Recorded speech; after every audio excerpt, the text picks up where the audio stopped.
Selamat datang di channel Sahabat Sang Surya. Kali ini kita akan sama-sama belajar dasar pemrograman PHP. Kita memiliki bahasa program PHP seperti ini. Untuk lebih memahami, mari kita pecah menjadi beberapa bagian. Pertama, kita akan mendeklarasikan variabel X yang akan diisi dengan angka 7. Perintah ini dapat kita baca, apa variabel X sama dengan 7. Sehingga hasilnya benar atau salah. Jika benar lakukan sesuatu. Jika salah lakukan sesuatu yang lain. Jika benar, tampilkan tulisan di web browser, nilai X sama dengan 7. Masukkan perintah ke dalam kurung kurawal.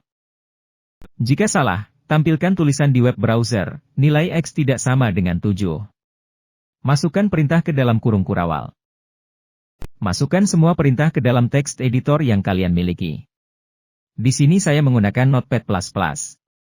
Simpan. Simpan, ke C, Sem, htdoc, belajar PHP. Simpan dengan nama, if.php.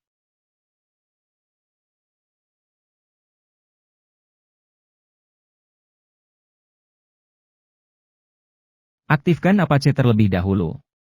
Buka Sem, klik tombol Start, pada kolom Apache.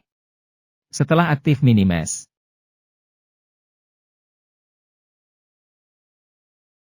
Buka web browser, masukkan alamat.